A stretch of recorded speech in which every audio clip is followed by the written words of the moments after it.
לב טהור, ברא לי אלוהים, ורוח נכון, חדש בקרבי. I am Father Agapetos. Learn how Jesus prayed the Psalms. Dwelling you water, the hills are drinking fill of your gift.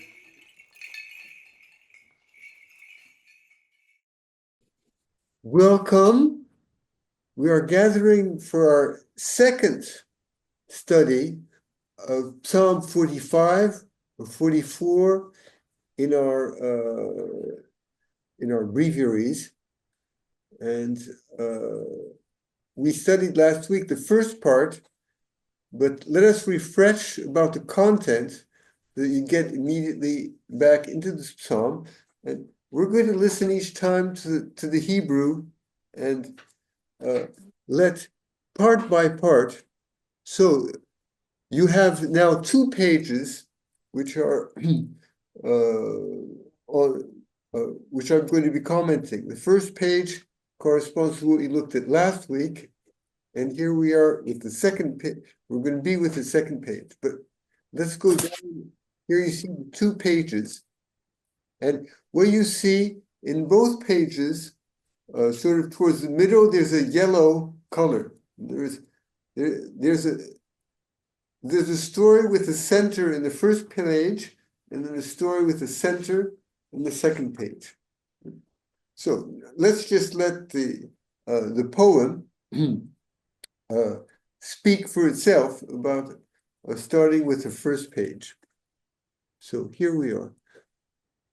רחש ליבי דבר טוב, אומר אני מעשי למלך, לשוני עת סופר מהיר. My heart overflows with a good word. I say my works to the king.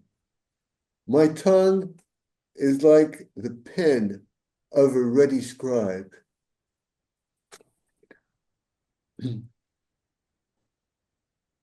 יפית מבני אדם, הוצק חן בשפתותיך, על כן ברכך אלוהים לעולם. חגור חרבך על ירך גיבור, הודך והדרך. Okay, this is the green part. You are most beautiful among the sons of Adam. Grace is poured on your lips.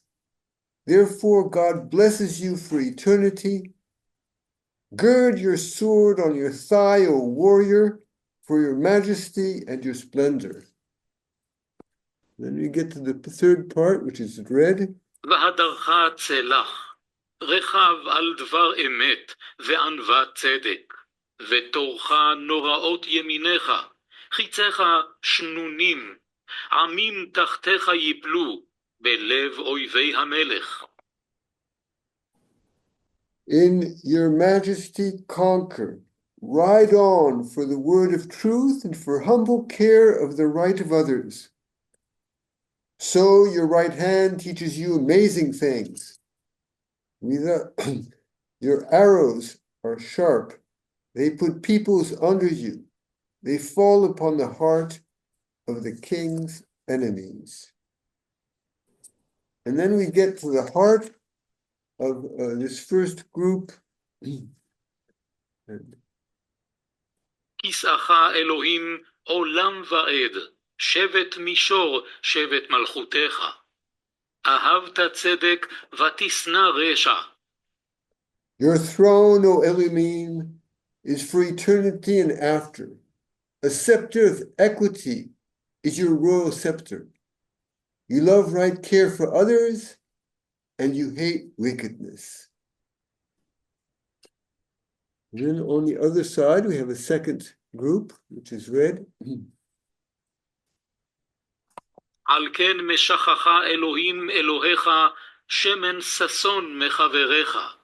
מור ואהלות, קציעות כל בגדותיך. Therefore, O Elohim, your Eloah has anointed you with oil of joy more than your companions. Myrrh and aloes cassia all your robes. And then the next green part, which is the last part, and a very important one. Let's listen to it. מן החלי שן מיני שמחוך, בנות מלכים ביקרותיך. נצבע שגל לימינך וכתם אופיר. From ivory palaces, stringed instruments fill you with joy. Daughters of kings are among your precious stones. The queen stands at your right hand in gold of Ophir. What have we just heard? We've heard a portrait of the great king, and who's absolutely unique, right, among all his companions. And we looked at that last week, and he's the most beautiful. He seduces others, but these others become his precious stones and seduce them in return. That's the last green part in in this first page, the first group. And so we have a king, majestic, warrior, conqueror, and who conquers hearts. And he has in response persons who really are the temple, his dwelling place, in which he finds his beauty mirrored. And so we have three affirmations in this last Greek part. From ivory palaces, stringed instruments fill you with joy. And these words in Hebrew are equivalent to saying, from the temple, stringed instruments fill you with joy. And daughters of kings are among your precious stones that build up this temple. But most precious among all the psalms, all the daughters of kings, is the last words. The queen stands at your right hand, in gold will fear.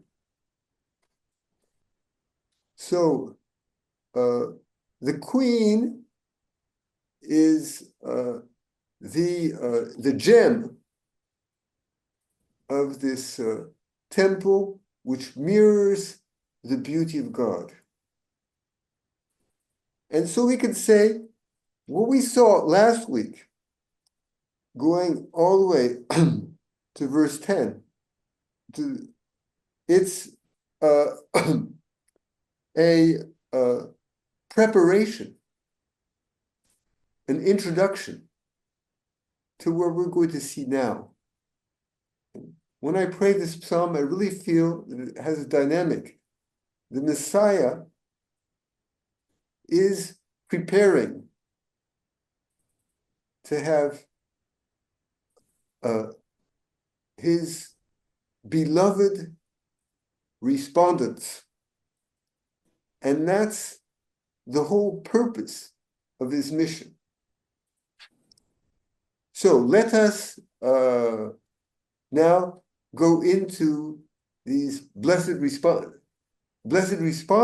among whom the queen is the highlight. So I put a title for this second part. We can read it together. The Messianic bride seducing the King Messiah, identified to the temple, focal point of Israel. She gathers up the whole focus of the people of God of the Old Testament. And I comment under, the queen, with an absolutely unique and irreplaceable role, and a personal one, is not only seen for herself, but in terms of a whole. Just like the King Messiah, where we saw, he's personally engaged, but he's totally ordained towards the whole.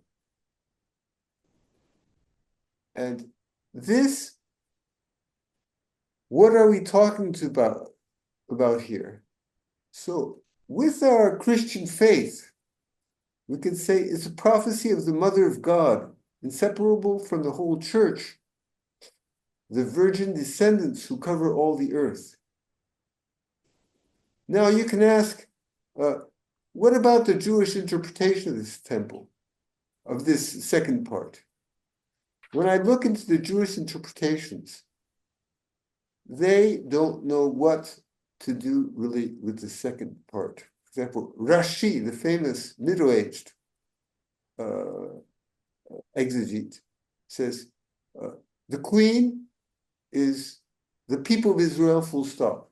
There's nothing feminine about the queen, except it's a feminine people, right? But there's no person behind the second part of the psalm for Rashi.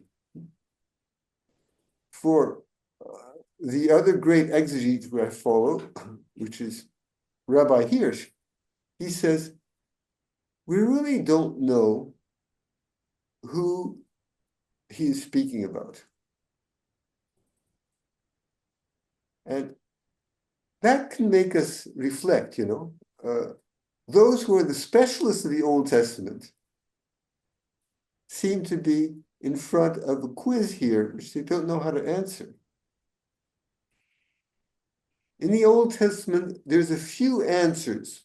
I'm thinking of two, which the audacity of the Old Testament tells us, yes, there's a personal queen behind this. The first one is just after the fall, the sin of Adam and Eve, right? The prophecy, right? That Eve is going to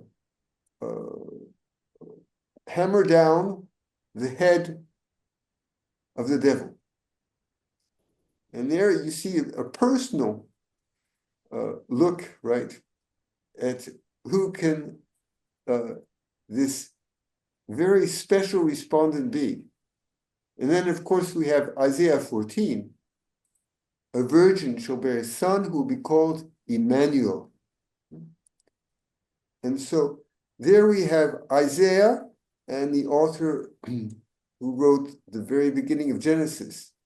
They both have the audacity of saying there's a personal feminine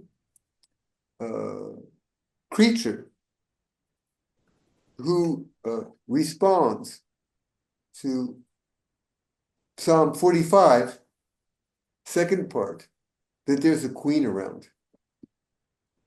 So let's look at this queen, and we have, like the first part, a chiasm. In other words, we have parts which echo each other.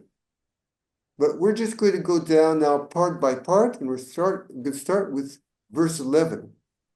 And listen here, step by step, in fact, now to each part, because this is our study of this evening. שמעי בת, וראי והטי אוזנך. Shimi Vat, hear, O daughter, and see, and incline your ear, Uznech. And so there's a triple commandment, right? Hear, see, incline your ear. And in the sense of this fullness of an opening up. And with this name, O daughter, just above we were the queen, with the queen, and here with the O daughter. Why has it changed? Why is it not here, O queen? Because precisely this very personal queen is a creature, is one who's a child of God. And not only a child of God, but she's also a child of the Messiah, of the King, who's espousing her.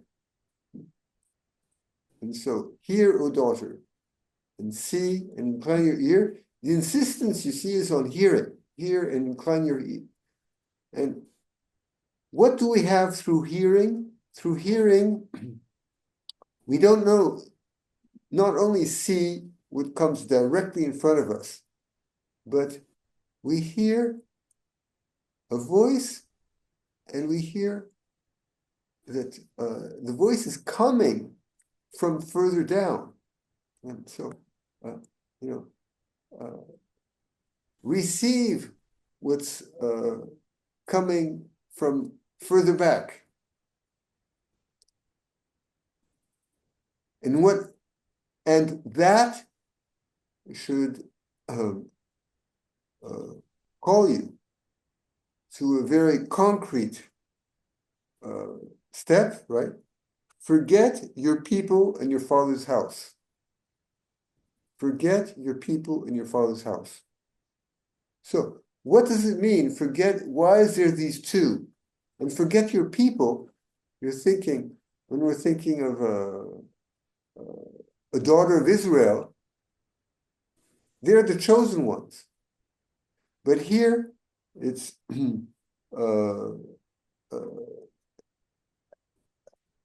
Shichi Amech. Amech is more, what we say, nations,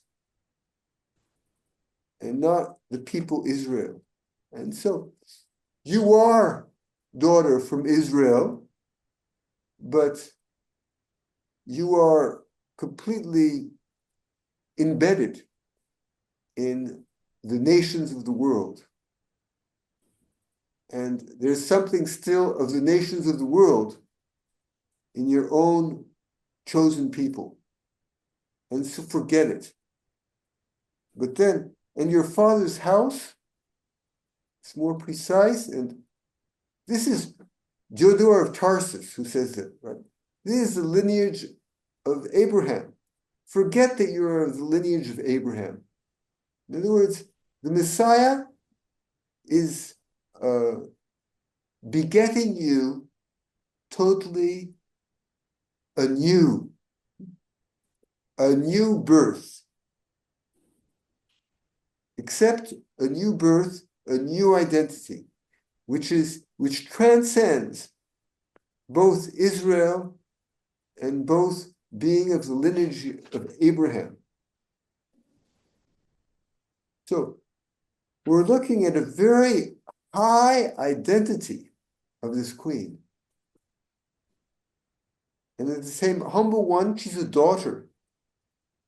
But she's a daughter who, by her free choice of forgetting any lesser lineage, right, takes her lineage completely from the Messiah. First moment of this portrait, and what a beautiful one. So now we can go to the second moment of this portrait. And, I just want to comment on this forget your people and your father's house. This is an allusion also to the very beginning of Genesis. Therefore, a man leaves his father and his mother and clings to his wife, and the two become one flesh. So, forget your people and your father's lineage to become one flesh with your Messiah. And so there we have a new level of the commandment of Genesis 2, right? That they will become one flesh. And here for the queen is going to become one flesh with the Messiah. What a beautiful call. So, what is the fruit of this? Of this following, forgetting any link to human background. What's happening? Okay. Forgetting any link to human background and bringing uh, a new birth. So we have verse 12. Let's listen to verse 12.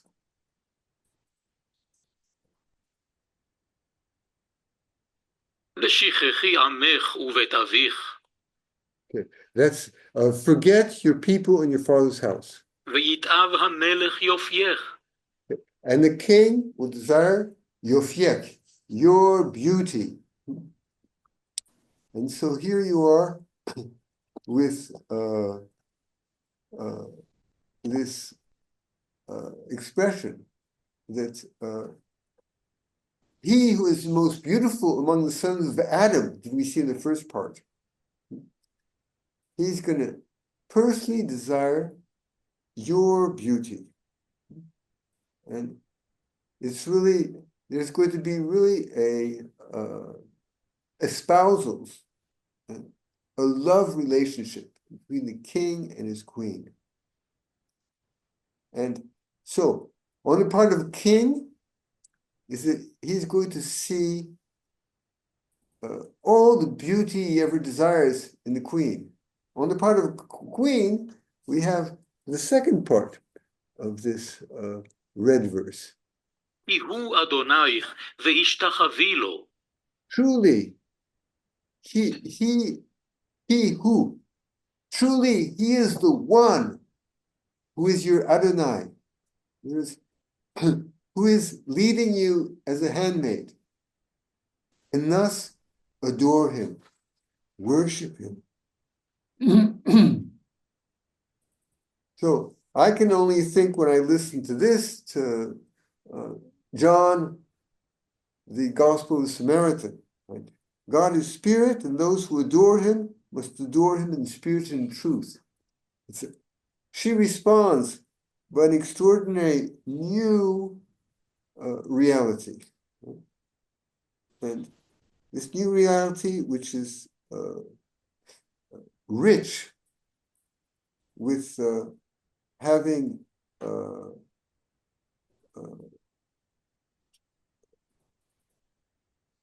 forgotten her own lineage to be reborn. Let me just turn back a second, because there's such a beautiful citation of the second Isaiah about inclining your ear and forgetting your people. He says, incline your ear and come to me. This is God speaking. Hear that your soul may live, and I will make with you an everlasting covenant, my steadfast covenant, love for David. So this psalm is echoed in the second Isaiah, in this beautiful, it's going to, this new birth, and new birth inside the covenant love, and bringing about new life is what we have here with this exchange of the Messiah's love for your beauty, and in return, your adoration. Second movement, and there is the fruit of this following the with absoluteness the king's invitation to be reborn of him. Third movement, let us listen to it. ובת צור במנחה, פנייך יחלו עשירי עם. The daughter of Tyre, with gifts, will seek your face, and so the richest of peoples. So there's going to be also immediately associated to these espousals of the King Messiah and his queen, a daughter from Tyre, the foreign country, which that itself already in premises in the Old Testament was brought gifts for the building of the Temple of Solomon. But here it's with gifts directly to the queen, and because they will seek your face, they will also love the beauty of the queen. So this is a prophecy of all the pagans who are going to be attracted by the queen. Seek her face. And so the richest of people, and so what? Seek your face, and in fact, they're going to put all their wealth subject to this seeking your face. So when we say, let me just give a few quotes about seeking, because in Psalm 119 we have, I seek your face with all my heart. So it's an act which engages fully. And in fact, also in Exodus, we have Moses when he prays to God. One, in Exodus 32, we have Moses sought the Lord God and said to him his prayer, "Oh Lord, help us," right? And so this seeking God, I seek your face with all my heart, and that's what Moses did as a first mediator for his people, announcing the great mediation of the Messiah. And so it's the great seekers. And so what we have there is this wonderful attraction that the beautiful adoration of the queen is bringing about. And just with respect to beauty, we have in Psalm 50, which we're going to see in a few weeks, out of Zion, the perfection of beauty, God shines forth. It's this, yes, from you, queen, God is going to shine forth. And thus, the nations will seek your face.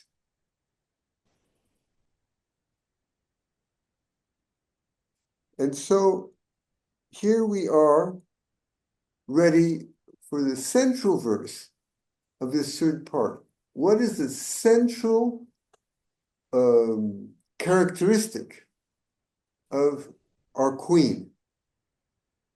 And on this one, we're going to take a little time because it's such a rich, very simple, a few very simple words, but that have impressed greatly the whole tradition of the fathers.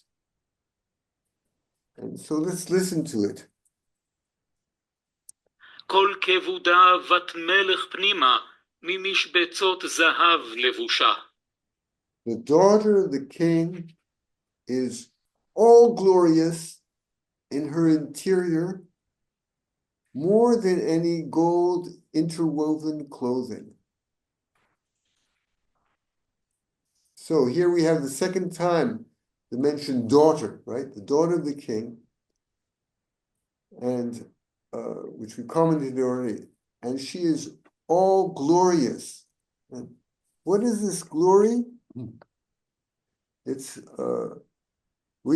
it's the glory of that we can think that filled the Temple of Solomon, so that priests couldn't even enter it. This is in 1 Kings, verse 8, chapter 8. The priest could not minister because of the cloud, for the glory of the Lord filled the house of the Lord. And so here you are with this glory, and then there's interior, pinima, And this word pinima is a technical word used for the interior recess, the inner recess of the temple, or other way to say it, the Holy of Holies. And for example, in the description of the temple in Ezekiel, chapters 40 and 41, we have 20 times in those two chapters this word, the interior. It's the heart of all the meaning of the temple. So, the daughter of the kings is all glorious in her interior, in this heart of the meaning of the temple. She is the perfection of the temple of God.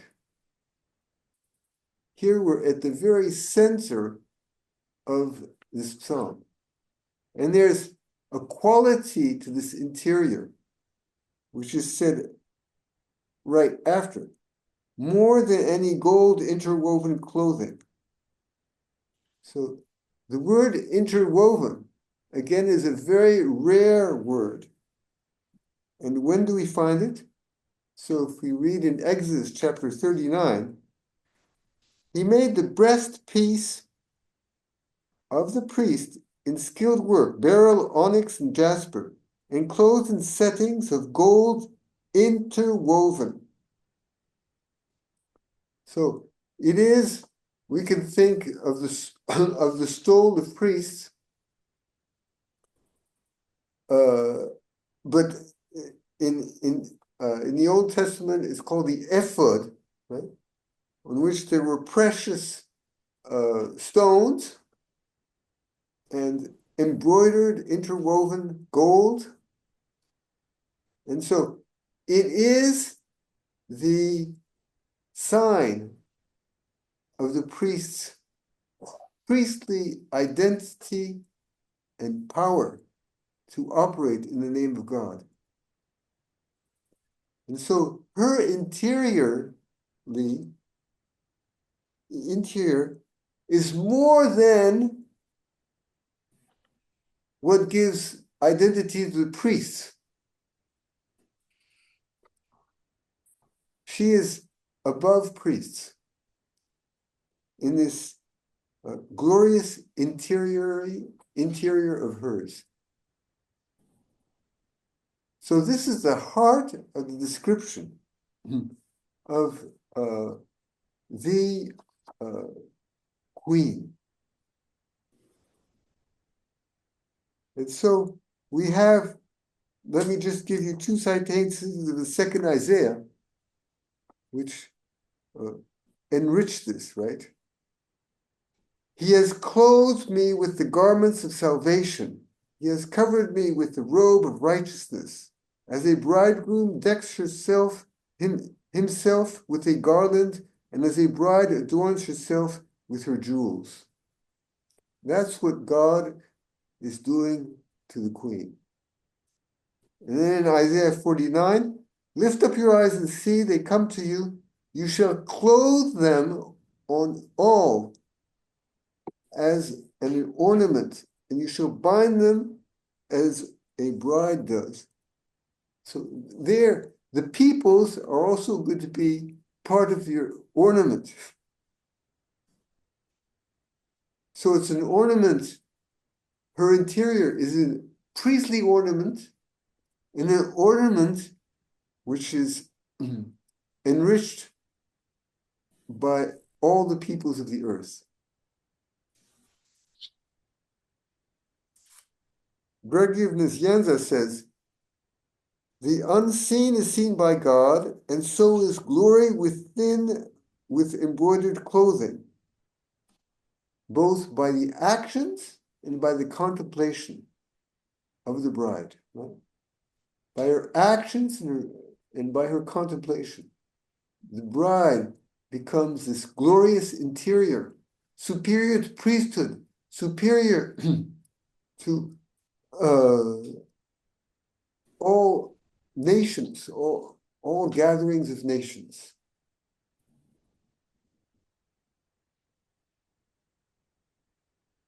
And so this is where we have an invitation, an unforgettable invitation of the Queen to participate in her interior life. And we have a unique call on this psalm to each of us.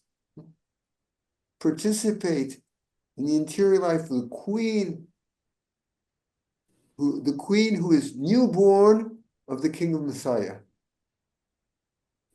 and who radiates his beauty throughout the world. Okay, just before the central part, we already read through, right, that in place of your fathers, where are we? The daughter of Tyre will seek your face, and so the richest of peoples. And just after, we go again to what's just around. And in verse 16, in echo of this worship of nations, the seeking the nations of the face of the Queen. So let's listen to it. לרקמות תובל למלך, בתולות אחריה רעותיה, מובאות לך, תובלנה בשמחות וגיל, תבואנה בהיכל מלך. So she is led with many colored robes. She is led to the king, the virgins after her. Who are the virgins? If we look carefully what the Psalms say, the virgins are all those who are seeking her face, masculine and feminine. They are, she's led, and the virgins accompany her, right? In many colored robes, we can think of all the colors of the nations, all the richness of humanity, right? Is brought through this participation of the peoples to the identity, the dynamic of the Queen in entering into the marriage feast. And the comment after is, her companions are brought into you. So we have virgins and companions. And there's no other place in the Old Testament of virgins and companions together except in the book of Judges, in the story of Jephthah. And what happens in that story? So, Jephthah, after a victory, promised God that he would sacrifice the first person he meets when he comes back to his people. And who is the first person he meets? His daughter. And so what does his daughter do? She accepts, right? This is what my father promised to God in Thanksgiving. But give me 3 months to go with my companions. And literally, it says this, right? I bewail my virginity, and my companions will accompany me. So there's virgin and companions together in the same sentence. And so why is there here again virgin and companions together? It's that being led into you, is it not participating in a sacrifice, in a deep, profound sacrifice that takes the whole life? And so that's the virgins and companions together are called to be blessed by the vision of the glory of the queen, but also to accompany her in participating for a time in the sacrifice, for the time of the passion. And so as to be fully then participant in the gifts of the queen. They participate in her engagement to out of love of her Messiah, to totally be united with the trial of the passion.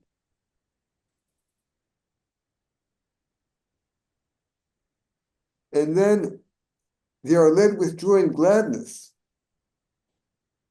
They enter the palace of the king. So this is in echo of up higher, the red part was the king will desire your beauty and you are going to adore him. And here we have, they are led with joy and gladness, they enter the palace of the king. So they are really joining the act of worship, of adoration of the queen, and joy with joy and gladness. And joy and gladness, when they're coupled like this, again, words that are coupled have a very special meaning in Hebrew. And for example, we have in the Psalm 2 weeks ago, in Psalm 43, if I translate literally, we had, I will go to the altar of God, to God, my gladness, joy. And joy, gladness is, in other words, it's, you could say, it's the transcendent joy. And so here we have in this psalm, right, that they're going to be led with transcendent joy and enter the palace of the king. So here we can think of Matthew, chapter 25, the parable, the virgins who come and enter the wedding banquet of the king. And so they are with a transcendent joy.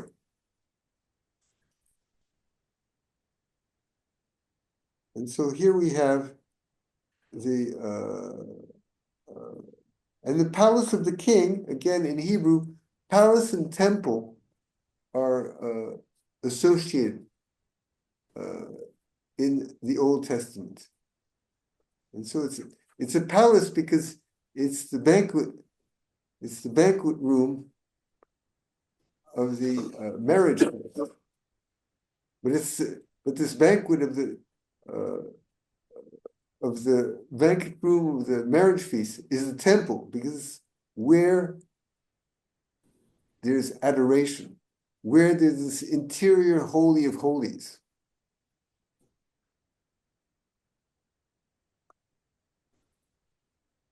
So we're ready to go to verse 17. And I think we heard too much last time in Hebrew, but I think verse 17, we're going to hear, תחת אבותיך יהיו בניך. in place of your fathers will be your sons. So this is exactly an echo of the very beginning of what we had this evening, right? Forget your people and your father's house. In place of your fathers will be your sons. It's continuing verse 11. So these two verses enclose the portrait of the queen. Right? Forget your people. In place will be your sons. And what sons? So sons. Let's listen to the second part. תשיתמו לשרים בכל הארץ. Ares, all the earth. You will set them as princes in all the earth. So we will set them in as the precious stones universally. Here we can only think of this wonderful expansion of the body of Christ, the church, after the resurrection. You will set them, this is used for the apostles, you will set them as princes in all the earth. And so are the sons of the Queen. And so we have this beautiful meditation where the universality of the role of the Queen is perceived. This is so impressive to see this portrait of the Queen, which gives so many absolutely unique traits, which are difficult to be able to associate with someone with, if not with the Mother of God. And so we could say, I would say, that in the Old Testament, what we've been seeing right now up to tonight, the most powerful prophecy of the Mother of God in the Old Testament. And we saw, as I said at the beginning, earlier, that the portrait of the Messiah is all his mission, is all in focus of this response, which is supremely given by the Queen.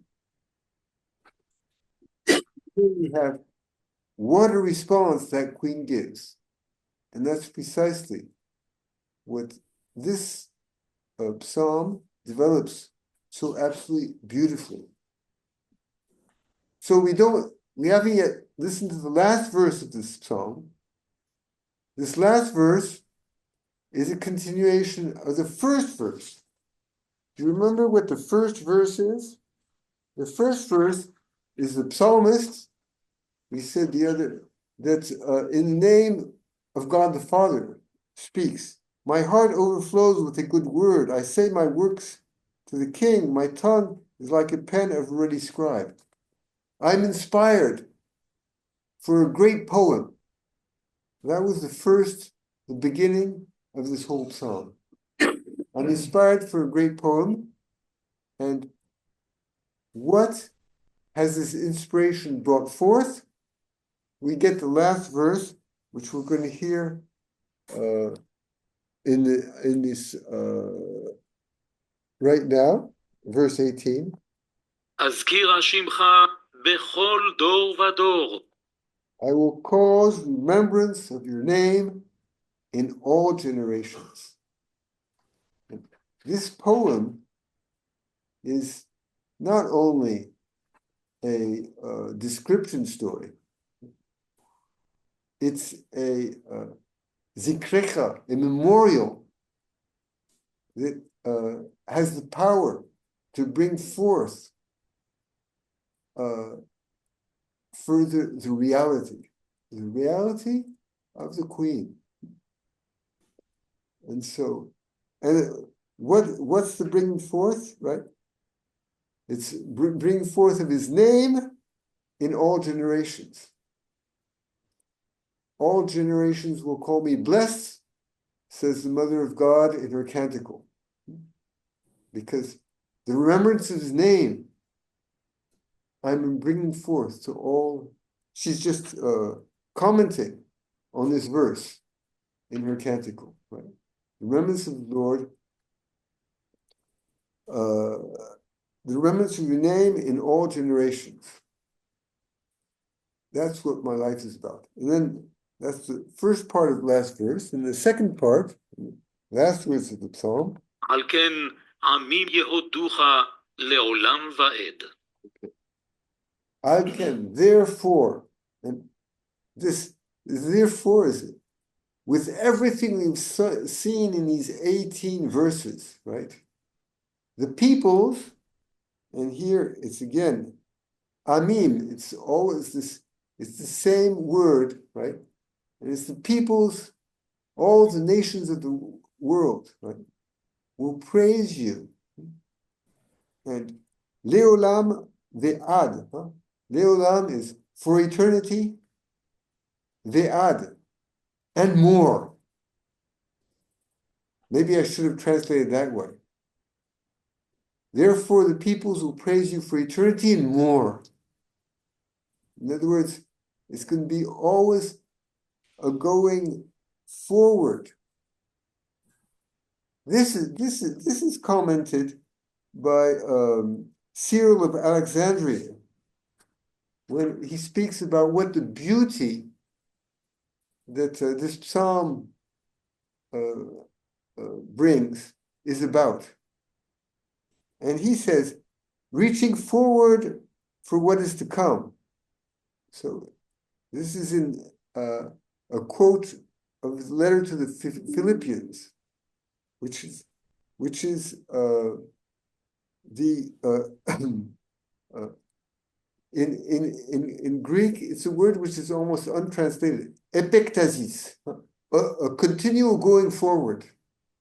And he says, by this continual going forward, we rise ever up to spiritual beauty. And so that's going to be, that's the end of the psalm, right? We're going to enter this spiritual beauty, right? By this technical word of Paul, epektakic, always going forward, further, for eternity and eternity, always a new forward.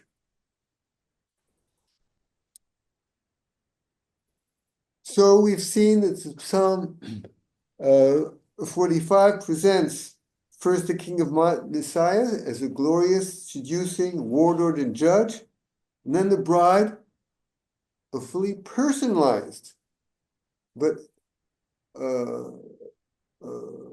center, but which is also the temple of all humanity, and rendering worship that pleases God. So, and this means this is a psalm which is eminently of God dwelling among us.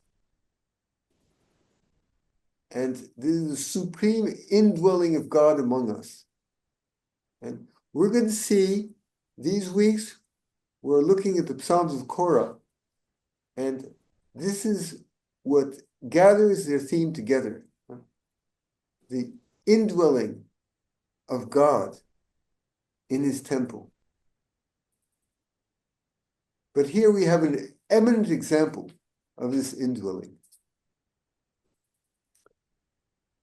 So we've gone through this marvelous psalm, and I hope that this today can bring you to recognize, as I said, maybe one of the greatest highlights of the whole Old Testament. I don't know if any of you has a question or a comment about this very important encounter we had this evening with God's revelation, which you're not going to find much elsewhere. So it must be an important reference point for your lives. I hope now, I feel now that the translation that I've gave is flows, and it can be something you can go over and meditate and become more and more familiar with as a great moment of your life of faith.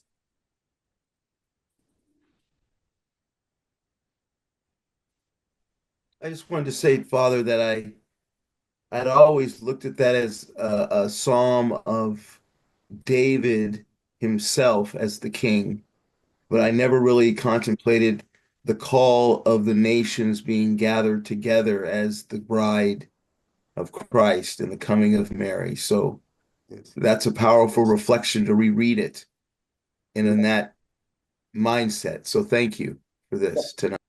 So it's already announced in the first part, which we saw last week, where the King Messiah is greater than his companions. And you have to take that very seriously. In other words, he's not comparable with the other prophets, with David, with Moses. He's greater. There's something, and in the first part, he is called, O Elohim. His name is the same one as the name of the Father. And so you have already that the Messiah transcends human condition. And he communicates a unique transcendence to the Queen. That's what's so impressive with this psalm. Okay. Are there any other comments? I hope, as Chris says, you also can seek your understanding of this psalm as an important place of reference for your life with Holy Scripture.